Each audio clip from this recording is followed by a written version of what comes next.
46-ամյա Արթուր Ղազարյանն արդեն 10 տարի է ինչ զբաղվում է գրքի ու հին իրերի վաճառքով։ 20 տարեկան հասակում դարձել է հաշմանդամ։ Նրա միակ եկամուտը հաշմանդամության թոշակն ու գրքի վաճառքից ստացված եկամուտն է, որը չի բավականացնում անգամ օրվա հացի խնդիրը լուծելու համար։ Ինչ որ կծախեմ, չի ծախվի, քիչ կծախեմ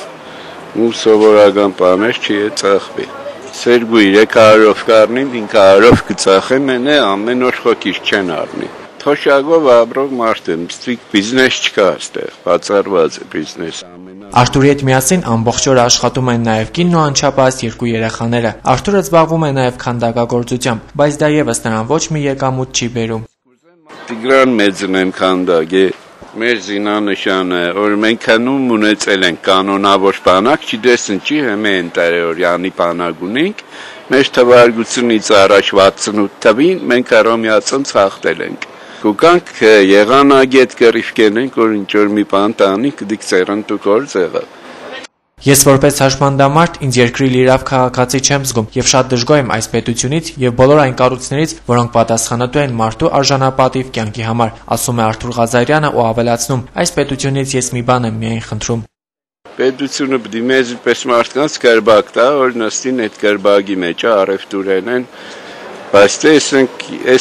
ես կանտեղն եմ ինձ համար կրբակ տարը, էլի իմ պահովս էլի։ Այստեղ է կրել եմ որսենք Կաշկեր կառնին կծախեմ, ու հացի փող կաշխատիմ էլի ինձ թեթև եմ։ Կյանքի անհավասարություններից չի դժգոհում Արթուր Ղազարյանը, նա արդեն սովորել է ծանր պայմաններին, այսօր էլ սովորականի պես աշխատանքը կավարտի ու 2 երեխաների օգնությամբ կհասնի տուն։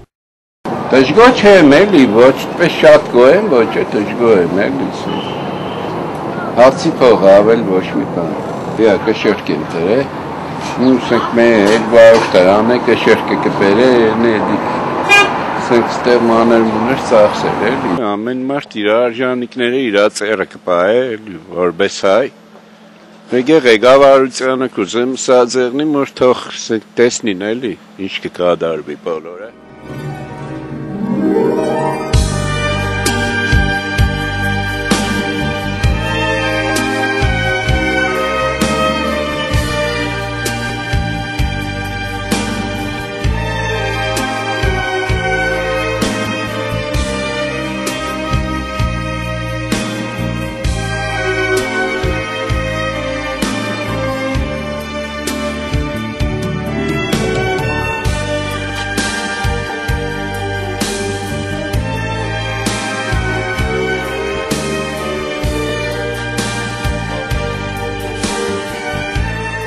Փայլակ Վարադյան, Տիգրան Գասաբյան, Գալանյուս։